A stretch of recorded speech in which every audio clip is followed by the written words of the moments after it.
a lot of what goes into finding the one includes some actually quite toxic things that we don't even notice because we're told this is romantic. If you're happy with the same old ways of dating, If you enjoy sucking at communication, and you have no desire to improve your romantic life, then our podcast might not be for you. but if you want some out-of-the-box ideas to deepen your current relationships, broaden your sexual horizons, develop a better understanding of yourself, or learn more about non-monogamy, Then you've come to the right place. I'm Jase, I'm Emily. and I'm Dedeker. and this is the Multiamory podcast. I know I did, forcing me to form myself to fit. On this episode of the Multiamory podcast, we're talking about what monogamous people and those in monogamous relationships can learn from polyamory. On this podcast, we strive to talk about and represent many different relationship types and how each of them can take best practices from the other. So today, we will be discussing 7 ways in which monogamy can learn from polyamory. 7 brides. For 7 brothers, yes.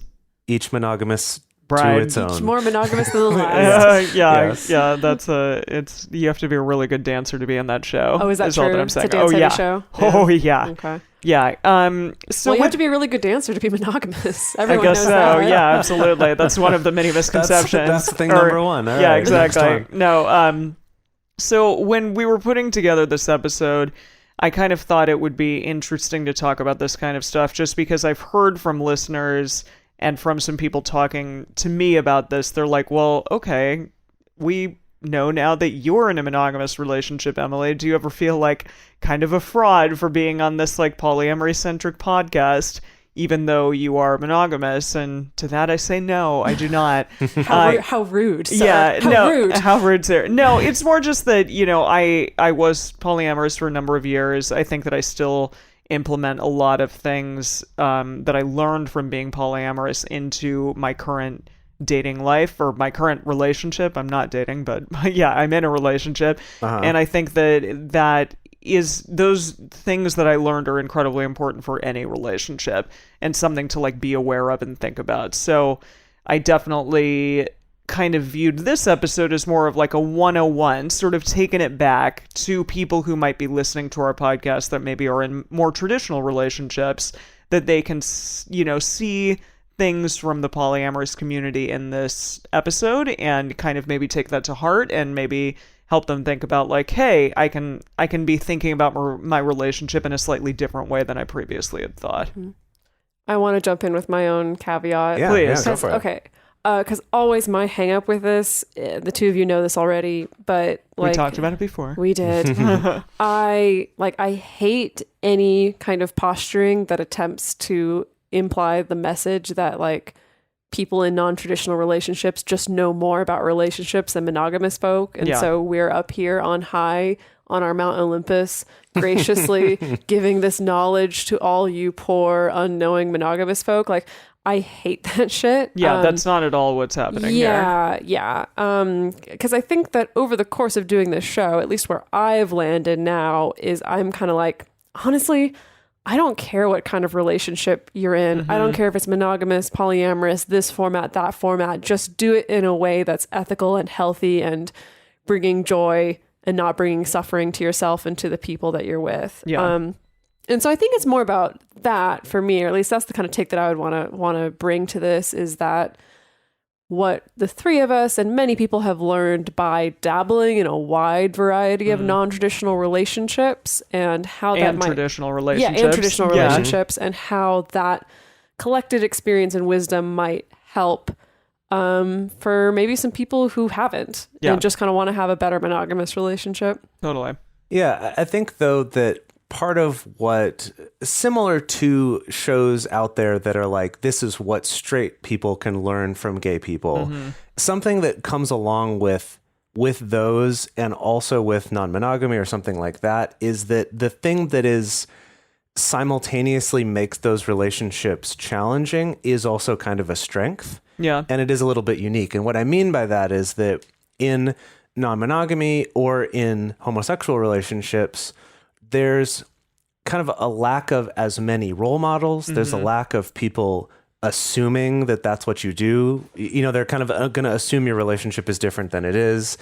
There's not as much sort of like commonplace wisdom out there. And that's often very challenging for people in those relationships to feel not supported, or like, who do I look to for role models? Or am I alone? Am I the only one going through this? But on the other hand, I think it is an advantage because it does then require you to figure things out and question things and like really seek out information, which I think, at least for myself as a monogamous person, I didn't do as much because it's just like, oh, well, we all have this conventional wisdom and everyone kind of... It's like an inherent intrinsic like thing that's just deep within you that you learn from a very young age. Right, like we just think truth. Yeah, like we think there's nothing to learn. Yeah. And so I think that's why something like this is really useful, and that's why, you know, people like Dan Savage have as big a following as they do, is because like the thing he's always pointing out is like, look, we've had to figure out different stuff as gay people that straight people you just don't even think about. Sure. But hey, maybe this is useful for you. Maybe this will give you some perspective. Yeah, most definitely. So the same kind of thing here. Yeah. So let's just dive in by talking about the general challenges posed by a monogamous-centric culture. And these are challenges that I think are felt by potentially everyone, regardless of whether their relationship is traditional or non-traditional.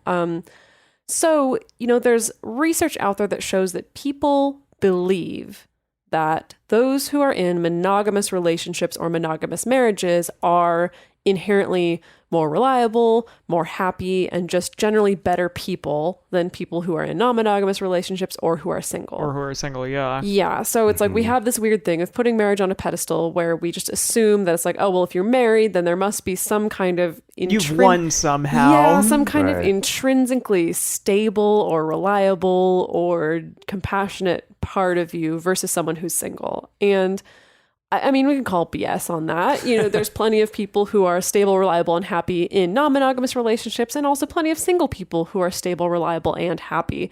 However, there is still these weird assumptions that are socially ingrained. And I think also on the other side, for people who are married or who are in a long-term monogamous relationship, that it's like people might think like, oh, well, you don't have problems then because you've got this figured out. Or like, you know, so there's also kind of a lack of sympathy for that. Well, and on the relationship escalator too, which we've talked about in previous episodes, that like marriage is kind of one of the higher steps on that escalator. So to get there, you sort of have to like go through the other things and sort of, you know, get to this final place of like being married and then having children and then doing other things with that person. Right. Just to clarify for people who might not know about the relationship escalator. Yeah. It's basically this idea that you kind of have to follow these linear steps and that if you're not going up those steps, then you should just break up. Which for a lot of people who maybe want to be together forever, but maybe don't want to get married, or maybe don't want to have kids, or maybe don't want to live together, do want to get married but don't want to live together, stuff like that. Right. That those things are not presented as options. Yeah, definitely. There's just a lot of inherent benefits given to marriage, and we talk about this when we do our relationship anarchy talk, but the weird way to think about it is that it's like literally monogamous marriage is the state sanctioned relationship. Yeah. Like it is, you know, it's like how we have like, there's a state flower and there's a state animal and there's a state motto and there's a state bird. I was going to say theme song. What's it actually? It's not a theme song. It's an anthem. There's a state anthem too? I think states have anthems. Really? Or but I mean, okay, there's individual states and then there's also the country and the government as the state. And, you know, we have a national anthem and a national flag and the bald national eagle bird, you know, a national bald eagle and stuff like that. And it's like our national, you know, state-sanctioned relationship is monogamous marriage. Yeah. That's what we've chosen. And that's like kind of weird when you actually sit there and think about it. Because, there's just all these protections and tax benefits and benefits that you just don't even think about. It feels very biblical. Yeah, a little bit. Yeah. A little bit. It's very much wrapped up in property rights and things like that. But I do believe that the state rewarding the appearance of monogamy is a very motivating factor for people feeling like they don't have a choice outside of that. even if you wanted to choose to be just long-term monogamous but not get married, it's like there's still this incredible pressure placed on people to still get married because it's the state-sanctioned relationship. I was just thinking the other day randomly about the game of life. Oh, you mean like the actual game? Not just like the... I probably haven't played it since I was like 12 years old. Okay. I was just thinking back. I was like, it's so funny that there's been multiple generations of kids now where this board game has been very clear. Right. These are the stages of a successful life. And you have to, like, getting married, you get rewarded for. Buying a much more expensive, nicer house, you get rewarded for. Having a job with a 6-figure income, you get rewarded for. Being able to retire at the nice place as opposed to, like, that the those are shitty ways. place. Yeah. You know, that's how you win, is that it's very much attached to these very specific things. And the more I thought about it, I was like, damn, like, that's such a weird, messed up message to be sending to people. Yeah, there's especially only in one this path to success. Yeah, especially in this day and age. And I do feel as though children now tend to like grow up with a lot more opportunity in terms of like what they're viewing and the kinds of people that they're more exposed to and stuff. It just is a little bit different than like our one size fits all box that, you know, we grew up in or people in past generations grew up basically in. because of the internet, you I- mean? Yeah, I more mean, access? sure. I was just Absolutely. checking if the Game of Life has been updated. And It has been updated several times. Okay, There's a in what way? 1960s version was the first one. Then it was the 70s and 80s had some versions. Then 91, 2005, 2013, and 2018. The latest Wow. update in the 2018 version is that it includes pegs and squares for acquiring pets also. oh, great. So that's all that's So all you I do get. appreciate that you could choose to acquire pets instead of children. Oh, I like that. Yeah. I do love it. I want to see, like, could I win the game of life being a single person with a ton of pets? With all the cats in the Oh my world. gosh. Yes, that sounds amazing. All right. Okay, so again, this is before we're actually getting into the 7 things, but just kind of exploring these challenges that our current culture presents to all of us, regardless of what type of relationship you have, that these sort of pressures it puts on us. And one of those is this pressure on finding the one, and even this belief in the one.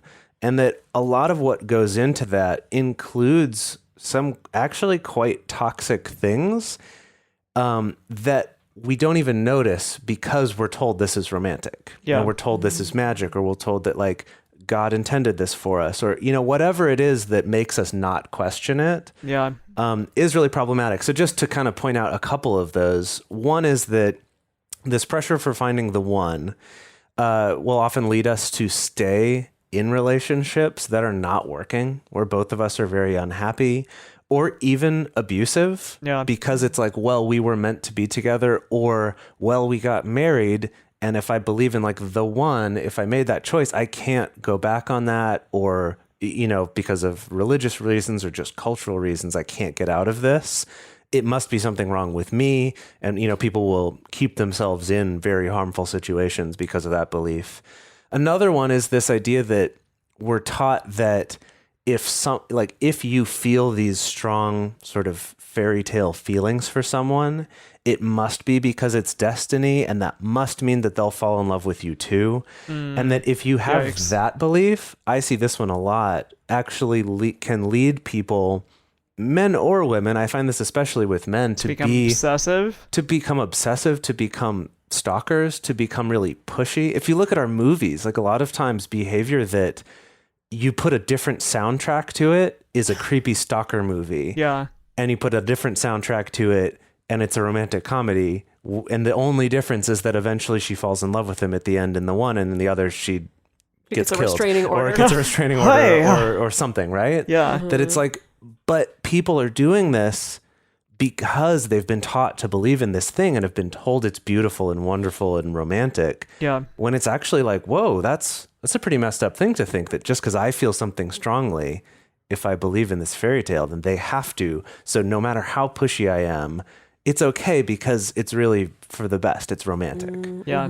Another one is that we talk about sometimes in the relationship anarchy stuff is this idea of our culture really isolates married people.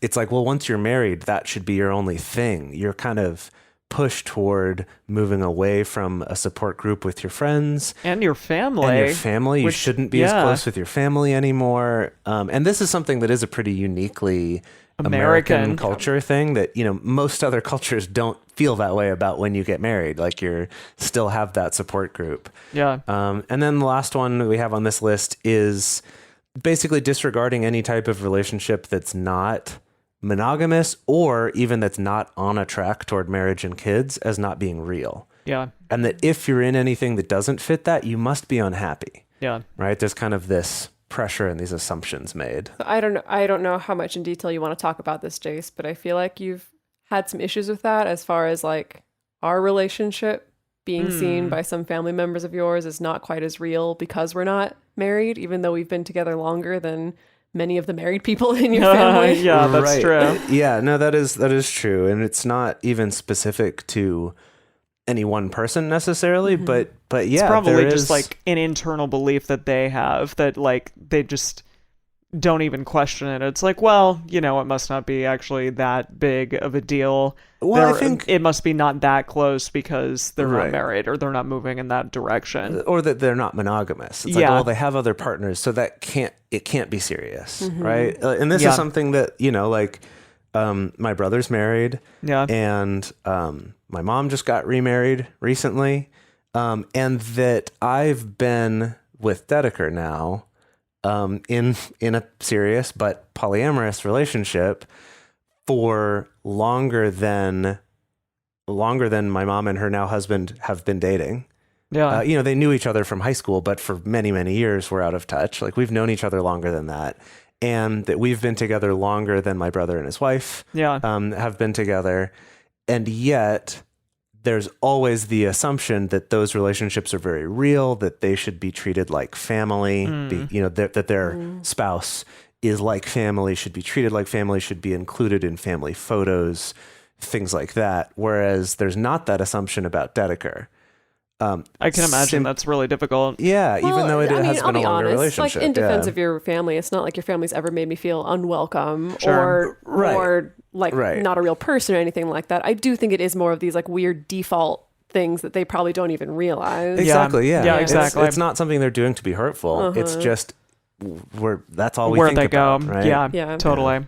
So, And so it was funny because like when we went to see Paul McCartney, because you bought me tickets to see Paul McCartney as kind of an early anniversary present, you were like texting your family being like, hey, we're at Paul McCartney celebrating our 6-year anniversary. Like, yeah. hey, by the way, this is how long we've been together, just so you know. Yeah. Yeah. I love that. Yeah.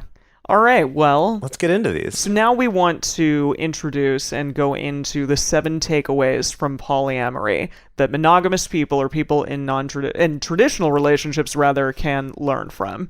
So the first one is going to be that relationships ebb and flow and that change in relationships is inevitable. So I think that sometimes in monogamous relationships, we feel, especially at the beginning, and this happens in all relationships, like when you have that new relationship energy, that excitement, you're like, this feels amazing. It's going so well. I'm constantly happy. My partner's constantly happy. I have to figure out a way in which to like make this put this feeling and this relationship into a box and keep it there and like lock it tight and make sure that like it never changes from that, because I don't want to like not feel this way. Right. Or like if I ever stop feeling this way, it means something's wrong. Oh, yeah, yeah. it means like the Yeah. magic is gone and this person must not be the one for me. Definitely. Maybe. Yeah. But, reality, life, lots of things happen. Also just your hormones and your, serotonin and dopamine and all of those things like shift when relationships occur. And when like the longer that a relationship is involved, I think then things will just change. It's Yeah, inevitable. That's chemical too. Absolutely. I do know that a lot of us out there feel like the potential for change means that maybe there is this potential for something like a loss, or like there's a loss of something really important feeling in the relationship, and that can cause us to experience a great amount of fear, and that fear can cause us to do things like coerce our partner or control our partner rather than just allowing them to be the person that they are. Yeah, Or, and you know, what kind of, like, can you give any examples yes, of? what I think about, what comes to mind here is that, like, for example, in the beginning of a relationship, often, like, you will have sex with that person over and over again, like many, many times. But, Right. you know, and you're super into it and super like DTF all the time. It's true though. Yeah, but absolutely, then, yeah. you know, 6 months in or a year in or whatever. Or 10 years in. Yeah, or yeah. anything, that may just not be the case as much anymore. And that can cause, you know, feelings of like, I must not be attractive to my partner anymore. And so, like, I'm going to do things like get really passive aggressive when they're like, actually, I'm not really interested in having sex right now. Or if they, you know, shoot me down, I'm just going to like stop going to them for sex at all because, you know, clearly I'm just going to be shot down here, or things like that, like Right. controlling behaviors, coercive behaviors, stuff along those lines, or passive aggressive behaviors. Yeah. Right? Yeah. That makes sense. Yeah. So I think also there's this idea that like if a relationship ends, it means that it's somehow failed. Yeah. Yeah. We've talked about that We've one talked a lot about on this this. show. Yeah, absolutely. But that is not necessarily the case. And polyamorous culture teaches us that relationships can change over time and they can transition from one thing into another. I know I've had partners who've been upset over the fact that, like, I am friends with some of my exes. And I know, especially in my relationship with you, Jase, like, I was at one point in a romantic relationship with you and now I'm not.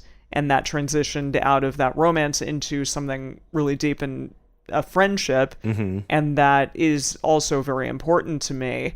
And it doesn't mean that, like, you know, that's a threatening thing to a partner, but some partners may find that to be a scary thing. Well, and this concept was something that I first learned about from monogamous people, actually, Yeah. from like some older, wiser monogamous people yeah. before I was polyamorous, of that idea of like a relationship ending doesn't mean it's a failure necessarily, that there's a lot of different reasons a relationship could end. Yeah. But like, to go back to what you were saying about our relationship transitioning essentially from, you know, being in a romantic relationship to not, and that like our friends and families felt this need to be like, oh, well, I'm not going to be, let's like shun let's talk her. shit about that person. Yeah, totally. Right? And Totally. then on both sides. And we had to kind of be like, no, like, that's not what it's about. Yeah. But they're like, oh, but it is though. Like, you'll Yeah. get there. Oh, yeah, but you hate her, right? Right. Yeah, But- like, but we're pissed we at her, hate right? him. Yeah. Yeah, exactly. And I think that can be really challenging for, you know, for monogamous people, or, you know, for anyone. For anyone, But like for monogamous people who want to do the same thing, it's like, I guess we at least had the advantage of we were already doing something different. So maybe people already know to be like, can I be angry? What should I be feeling about this? Yeah. But if you're in a more traditional relationship, people might just assume, oh yeah, that means we hate this person. Let's Yeah. go egg their house or whatever Whoa. it is, right? Goodness. Yeah, Goodness. Yeah. So let's move on to the next one. sure. Number two. Yeah, number 2. So autonomy is key. You and your significant other are not entitled to each other's time. This is such a big one. My Yeah, goodness. yeah. You know, when we get into relationships, honestly, regardless of the format, there's all these unspoken rules about how much time is supposed to be spent together, you know, but especially when it comes to traditional monogamous relationships, you know, there's often this assumption that we need to spend most, if not all of our time together. You know, if we're romantic, then we're automatically going to take priority over everything and everyone else. Yeah. Things like a significant other needs to be available to me whenever I want it. They need to be available to me for any kind of coupley activity. They need to be available to me for sex whenever I want it. There's often a tendency to use the kind of royal we talk instead of individual talk. Yeah. And I don't think that one's always bad necessarily. Oh, yeah. But if you Yeah. start to lose your identity, I think it can be. There's a balance there. I did read an article that talked about how, you know, that can bring couples closer together to have like we talk rather than just I talk, but it does get into this thing of like, well, we thought that the movie was so great. And it's like, but do you actually know that your partner thought that? Or do you just assume simply because, well, we're one unit. We think and talk and do the same things all the time, That's a really great example of an I've also read some studies like from the Gottman saying that people who use we to talk about themselves and their partner are more likely to be happier and stay together than people who tend to use just all the time. And I think that makes sense if it's like, I'm always saying I, because like I don't really want to associate with this person or I don't want to be associated with them, even if it's more subtle than that. But the thing about talking about like thoughts or feelings or like, well, we feel this or we think this is a little different from saying like, oh, we like, we do this thing together or we enjoy this activity is a little different from a, we thought this about the movie or we believe this.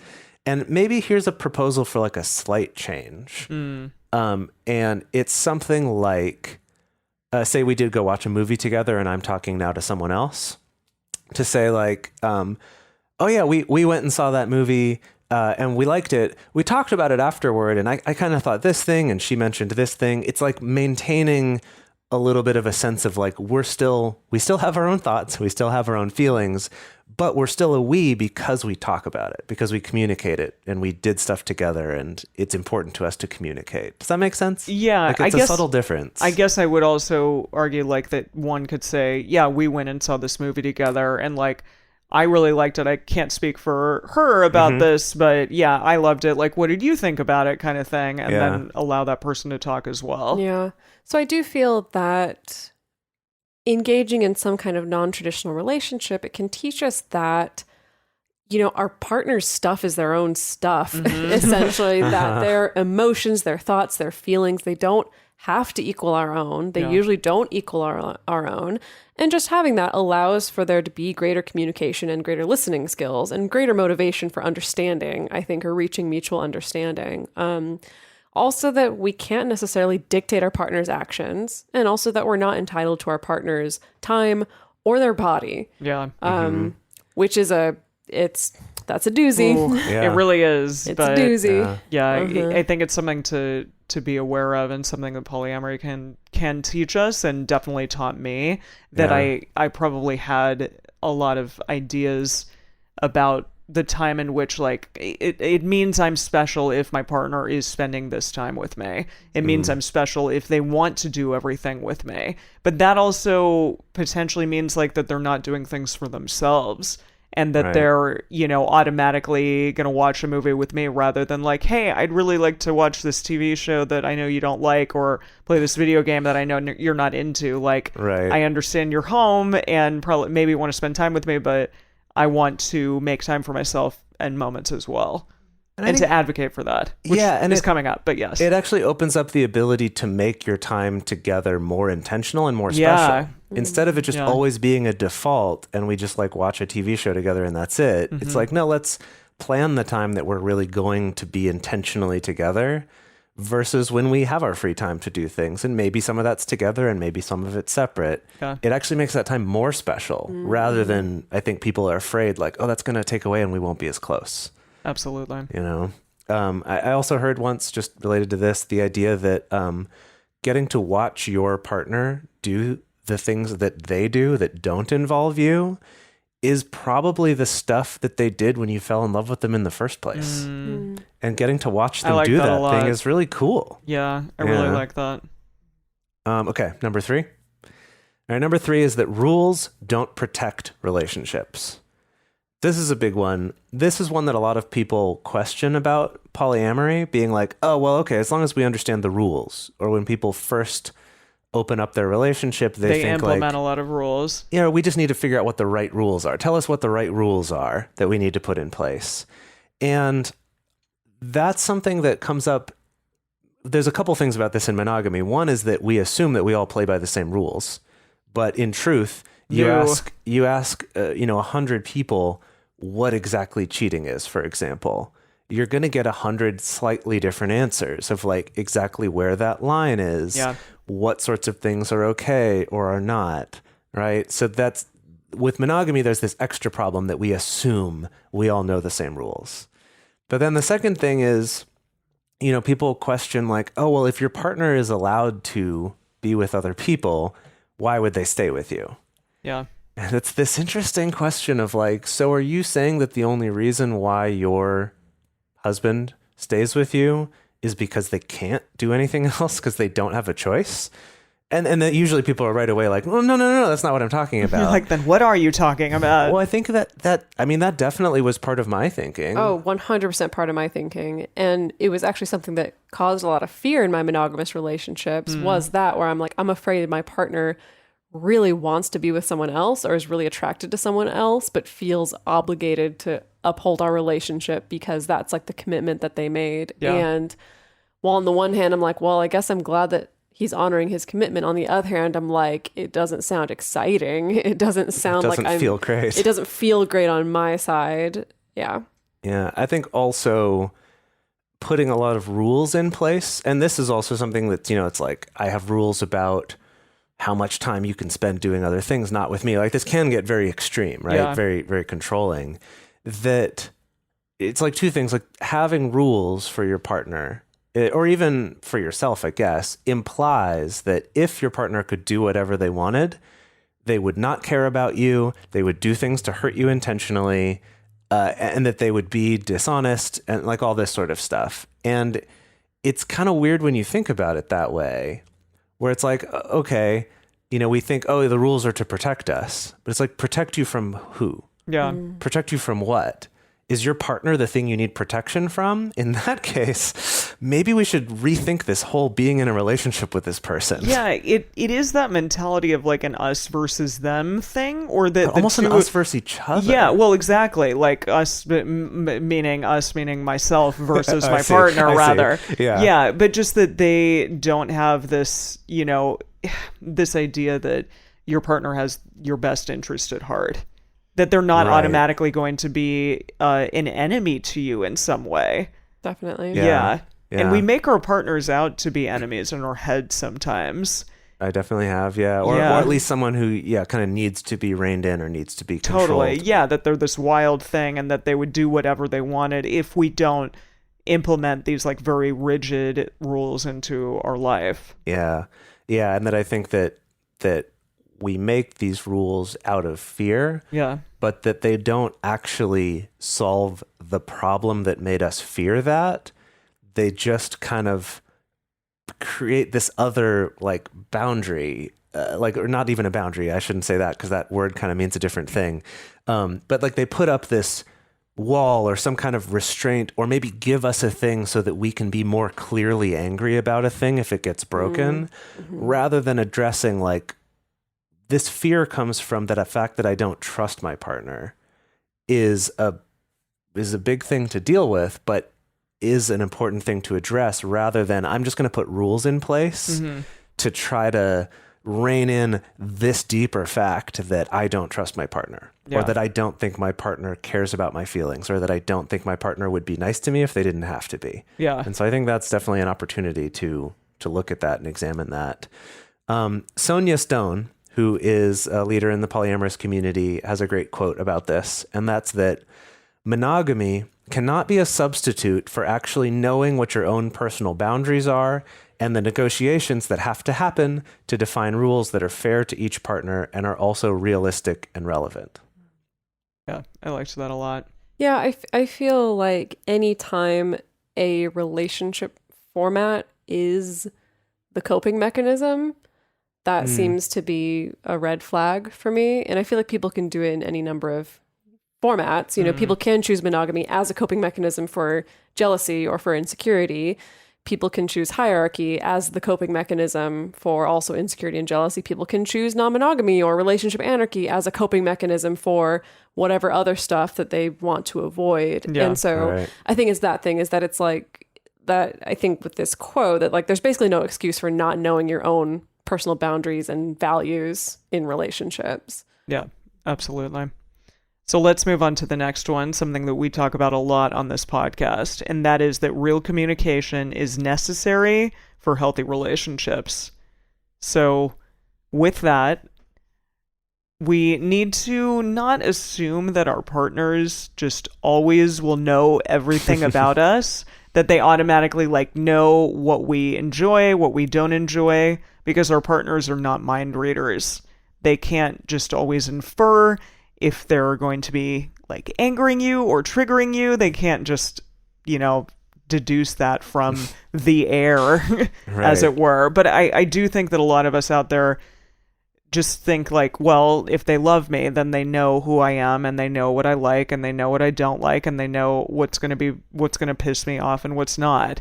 And healthy communication is something that polyamorous people have to get really good at, because they're navigating so many different relationships and so many different types of people and different types of emotional, contextual and biases and all of those things. And so I think that they get really good at learning how to navigate many different potential things that are hard in relationships. Right. But doing that through actual direct real communication, yes, rather than just expecting some magical fairy tale world where your partner just can guess everything you're feeling. Yeah. Well, so I think on the show before we've talked about this idea of like relationship as culture.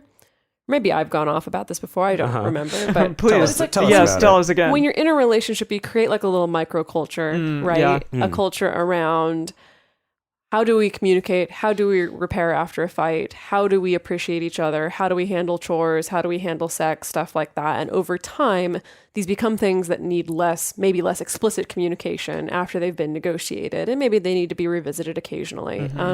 But then once you start dating someone else, it's like, oh, a new culture. I need to do this again. I need to do this again. I can't just assume that this person comes from the same culture as I do. And it is... Or as our past partner did. Yes. Right, and that's the thing, is that also like this applies on a macro level with actual cultures, not just like micro relationship cultures, is that cultures and countries that have historically been much more homogenized, as in there's not been a lot of multiculturalism, there's not been a lot of clashes of culture, typically tend to communicate in ways that are much less direct because they can get away with it. Like Japan, like they many move places. as one amoeba there. I don't know about that. Well, no, it's just I had never seen anything like it before I went to Japan. Just like the people, everyone knew to like, if you're going down the escalator and you're standing, you go on one side versus the other if you're walking.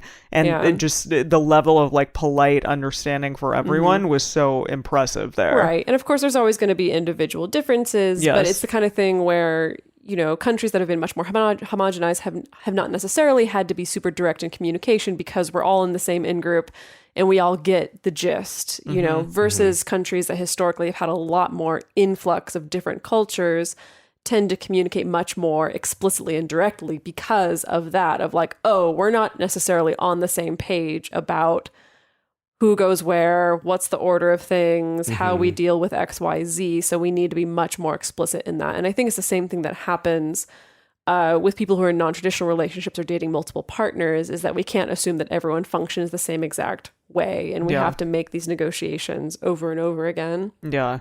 And we also have to ask for what we want in relationships, and we have to tell our partners if something is triggering or challenging to us. I think there is this idea that like it's way more romantic to just have your partner, do things for you without you having to ask for them. But I would argue that it's actually romantic to be able to have the vulnerability to tell your partner what you need and want. Yeah. And, I know in relationships, I tend to often like think about the negatives or remember the negatives. And those are the automatic triggers that may come up rather than like celebrating the positives. So we want to encourage you in your communication to not only relay the times that are challenging, but also to talk about the amazing things that you're happy about in your relationship. And celebrate the positives, celebrate like when you're both moving forward within the relationship and when you're like getting over, a trigger that has, or not necessarily a trigger, but like a thing that keeps happening and you're like, hey, we did that better this time. We didn't fight in a way that was really challenging for the two of us. Right. Like celebrate those victories. Correct. Yeah.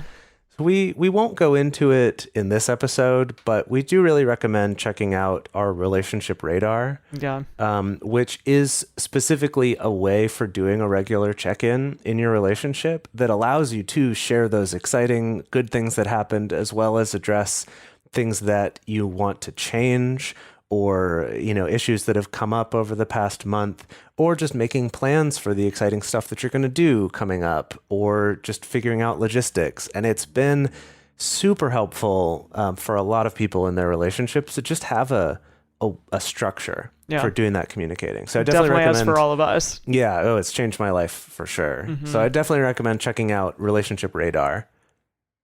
Let's move on to number 5, which is it's okay to advocate for yourself and to set boundaries. So I think it's easy for many of us to become people pleasers within the context of a relationship. Oh boy, yeah. I know for me, particularly in the context of a new relationship, I tend to get really scared that like somehow I'm going to scare this person off. And Yeah, I do think that that's so interesting, like to be, when you're in the beginning of a relationship, you tend to like try to like put your best foot forward. Yes. Yeah. But then that also like, you shave off parts of yourself that might be more unflattering to that person and Yes. don't like put the entire thing forward. Well, I like to think that I've gotten better at this, but I have a long history of when getting into a new relationship, really putting this pressure on myself to really fit the mold of what this person wants. Yeah. Or What- what this what you person think they what I want. think they Correct. want. Or Which, what I think yeah, that they're those are attracted two to. separate things. Exactly. Yeah. Or what I think they're impressed by, you know.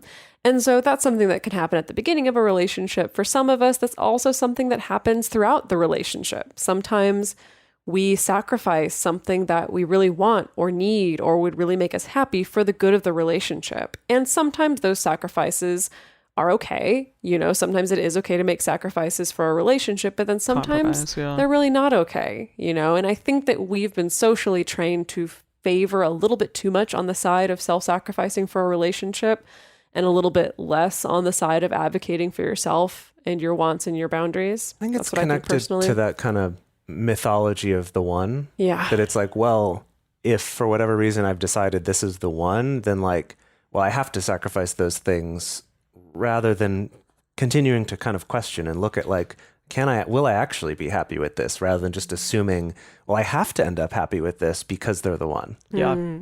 Yeah, definitely. And I think that's related to boundaries also, you know, that it is still important to have boundaries to protect ourselves from possible infractions. And it's like at the end of the day, like you are the person who's going to defend yourself the best, right? Yeah. And I think sometimes in the context of a relationship, we can think like, well, it's my partner's responsibility to defend me or take care of my feelings or stuff like that. And yes, like your partner, I think, should be considerate and should be aware, and there should be an open channel of communication about that. Still, at the end of the day, like boundaries are the things that you apply to yourself to protect yourself. Related to that is also advocating for the type of relationship you want to have and exactly what kind of relationship you want to look like. And I think that's hard because we have all these narratives around selfishness when it comes to advocating for your needs. I think disproportionately, women tend to feel selfish and guilty for upholding boundaries. They're more likely to have that boundary hangover, and I think that makes things a little bit difficult. I definitely was called selfish when I became polyamorous Yeah. initially. Yeah. Yeah. And just for reference, we have a whole episode about the basics of boundaries that I would say would be another kind of fundamental one I would recommend if this is a little bit like, wait, what do you mean exactly by that? And that one is episode 178. It's called The Basics of Boundaries.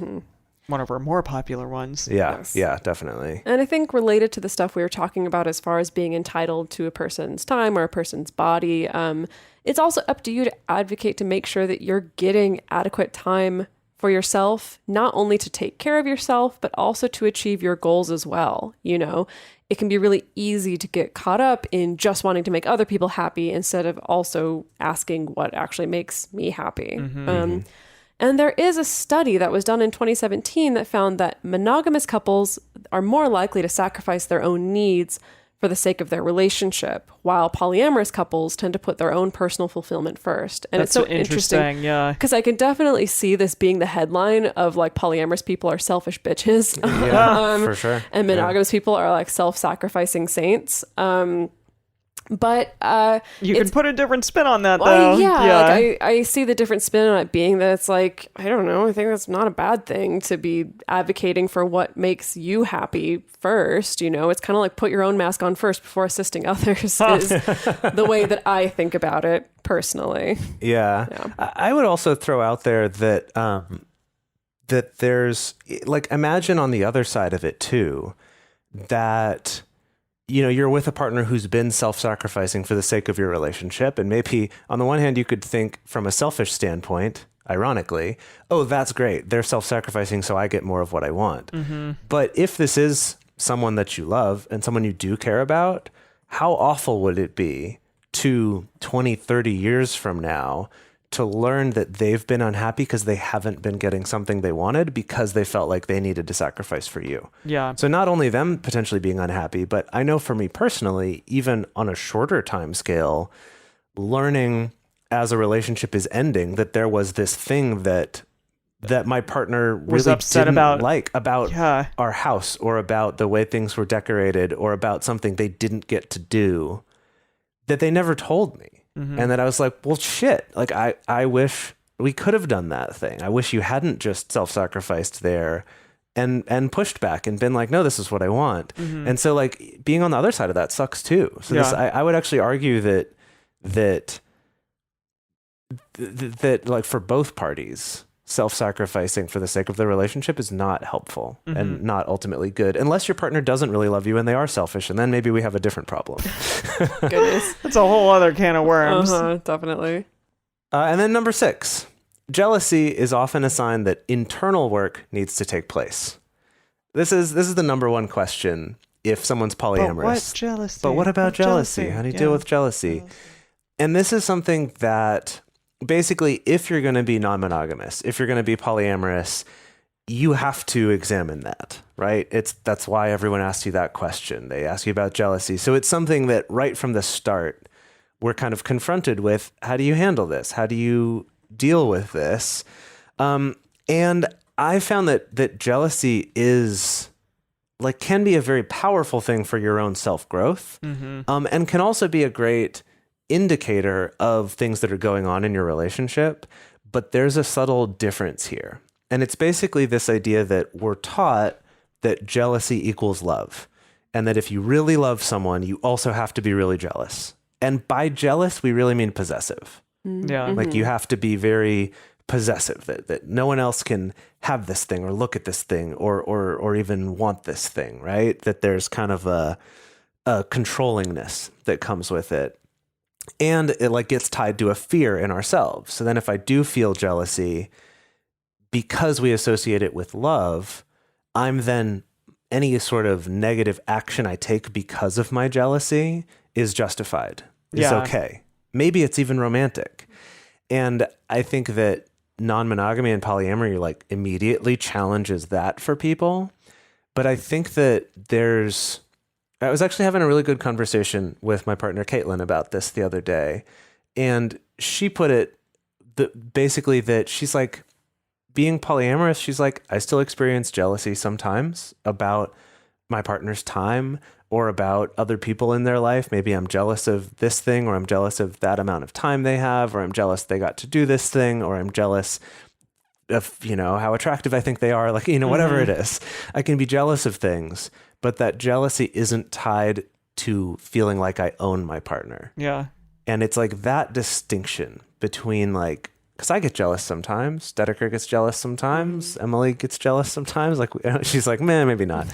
No, I mean, yeah. The difference is that it's about the jealousy is often about you and not about them. Right. I think 9 times out of 10, it's really just about you. Because, I saw a girl that a woman, rather, that I go do, like, Comic-Con and stuff with for Nintendo.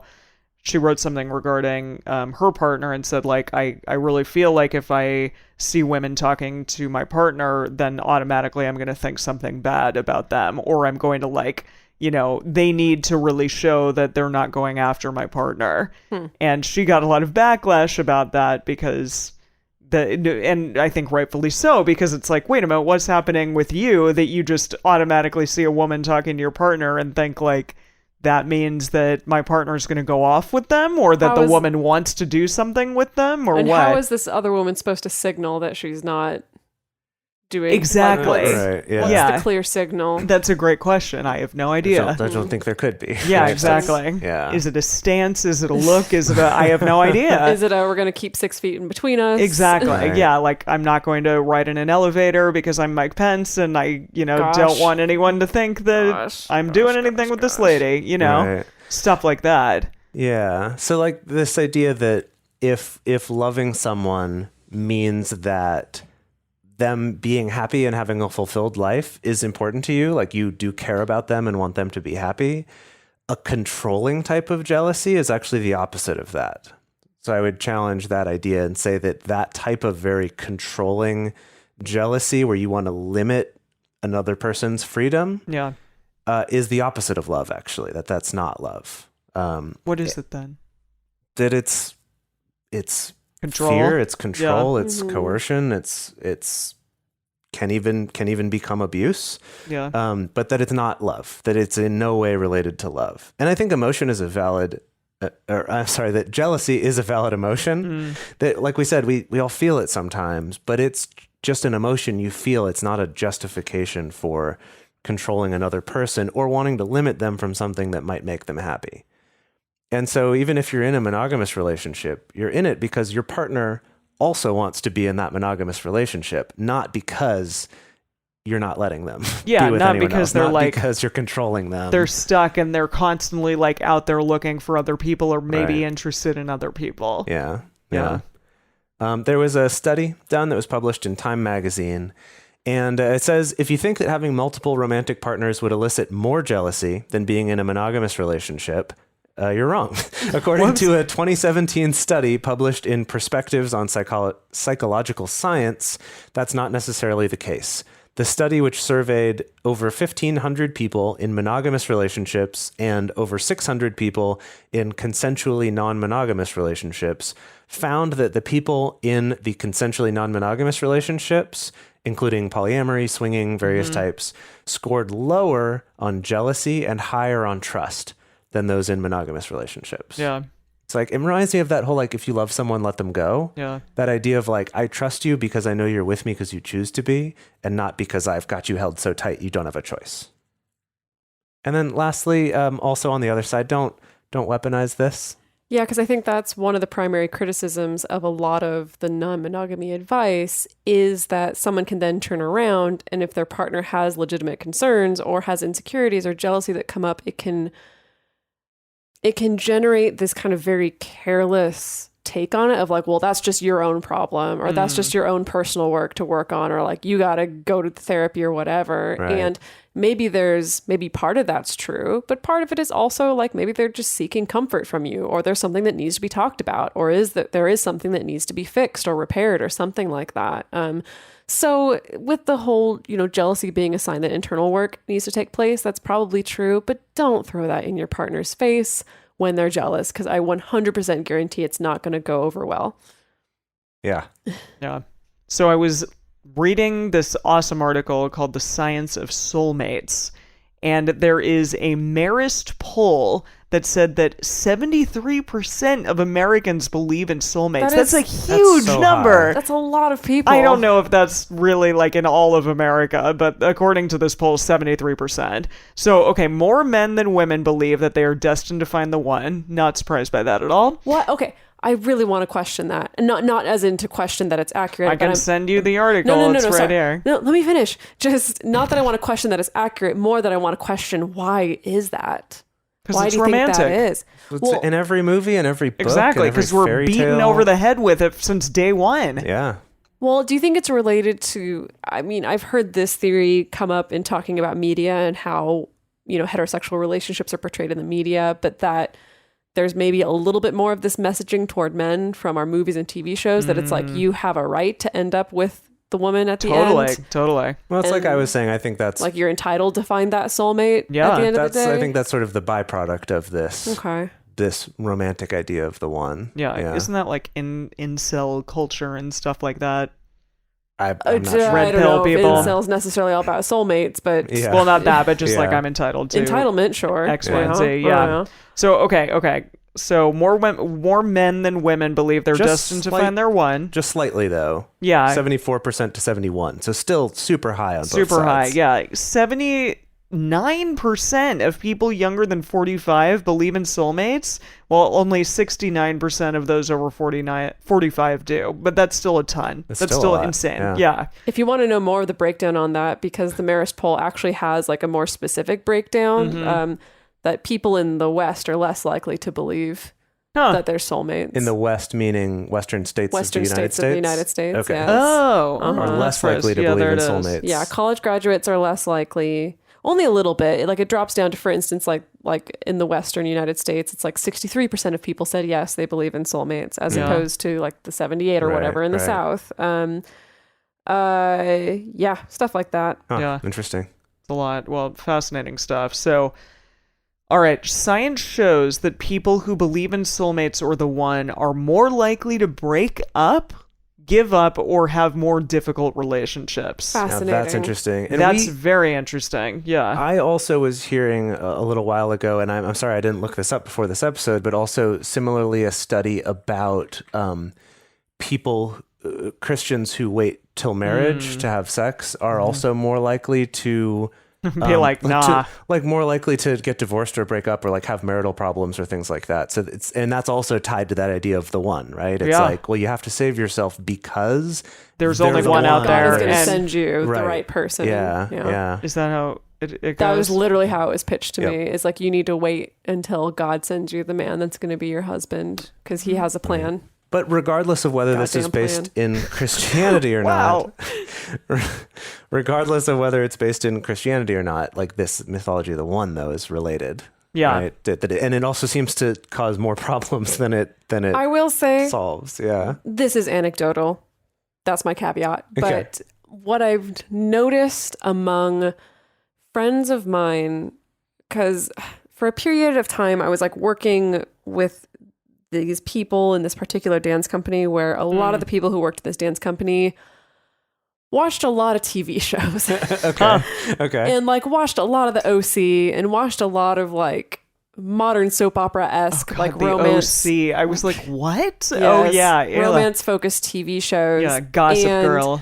a lot of their ideas around how relationships should be were based in those things. You know, or should be like, well, I want to be like this TV couple. And someone else be like, I want to have a boyfriend like this TV couple, you know. And pretty consistently, all their relationships were very, very dramatic. Oh, I'm sure. Yeah. You know, Obviously, had yeah. a lot of issues, a lot of tumultuous relationships. Yeah. And again, it's anecdotal, but I could totally see the problem there of like, if you're looking to these very heightened and hyper dramatized versions of relationships and versions of people being so passionate and connected to each other, that doesn't necessarily translate to real life. And it puts these like very, very high stakes pressure on particular people and relationships. Yeah. Regarding this soulmate thing, I just wanted to say one other thing, that researcher Raymond Nee and his colleagues, they were interested in trying to figure out if there were like people who believed that there is one person meant for just you or not. And obviously it looks like, 79% of people do, Right. which is a lot. But there are people who have things that are either a destiny belief or a growth belief. So a destiny belief is that soulmate type belief that I'm destined to be with one specific person. I have a soulmate. I have one person who's meant for me. And then a growth belief are relationships progress slowly and we grow to fit together. Relationships take effort. You can build love. So going back to this whole thing of, challenging your beliefs about the one, I think consensual non-monogamy does go more along those like growth beliefs, in addition to feeling like I can have many different ones, I can have many different soulmates in my life, and it doesn't necessarily just have to mean like that person is out there always and that's it, and I have to go looking for them for the rest of my life. Yeah. Well, so I'm looking also at this Science of Soulmates article, and I want to piggyback off of how you were explaining the destiny beliefs versus the growth beliefs. I think this is really interesting that they point out that the kind of questions that people who believe in soulmates ask themselves Yeah. are things like, is this the person? Can I do better than I this know, person? that's so funny. Like, is this the best that I can do? Or is this the one? Is this it? The one person who's ever proposed to me in my life was like, I think you're the best that I can get. Oh, so boy. that was in their proposal. I was like, wow. But this is No. in counterpoint to people with growth beliefs who ask themselves different questions like, are we a good fit? How can I be a better partner? How can we get closer? Or what can I do to make this better? Love that. I know. So much it's better. so fascinating. and I think even if you're applying that to a monogamous relationship, that seems like such a better take Oh, yeah, of Oh, course. yeah. Any to bring to relationship. it. Yeah. Yeah, absolutely. Yeah, I think it's ironic that this belief in the one can, on the one hand, lead people to stay in a bad relationship that's making both of you unhappy for a long time, or Cause can you to lead- bounce around. can lead people to constantly bail on relationships because Totally. it's like, well, as soon as I'm interested in someone else, that must mean they weren't the one. Exactly. Or as soon as things aren't fairy tale perfect all the time, it must mean they're not the one. I better keep looking. And that's kind of like the adultery culture, like mentality of like, well, I was in love with my wife for a number of years. We had kids. However, I am, so incredibly passionate about this new person. I'm going to leave my wife and be with them because they must actually be the one that I'm interested in or that I am allowed to be with or should be with. So that's our list of these 7 things. Yeah. This was a fun episode, kind of getting to go across It's a big wash all these of different many things. things, yeah. Just delve a little into all of them. We also recommended a few specific episodes if you want to dive deeper into some of these. Definitely recommend checking that out. And we're going to do some bonus content for people who are in our Patreon group. And our bonus content, we're going to talk a little bit about what polyamorous people can learn from monogamous relationships. So if you want to check that out, you can become one of our patrons at patreon.com/multiamory. We would also love to hear from you. Do you think there's anything we missed? Like, what's maybe the best thing that you've learned from polyamory that you think applies to monogamy? Or is there something you've learned in monogamy that you feel like has changed the way you do relationships that we didn't cover here? We would love to hear about that. And the best place to share your thoughts with other listeners is on this episode's discussion thread in our private Facebook group or Discord chat. You can get access to these groups and join our exclusive community by going to patreon.com/multiamory. In addition, you could share publicly on Twitter, Facebook, or Instagram. You can email us at info@multiamory.com, leave us a voicemail at 678-MULTI05, or you can leave us a voice message on Facebook. Multiamory is created and produced by Emily Matlack, Dedeker Winston, and me, Jase Lindgren. Our episodes are edited by Mauricio Balvanera. Our social media wizard is Will McMillan. Our production assistants are Rachel Shenowork and Carson Collins. Our theme song is Forms I Know I Did by Josh and Anand from the Fractal Cave EP. The full transcript is available on this episode's page on multiamory.com.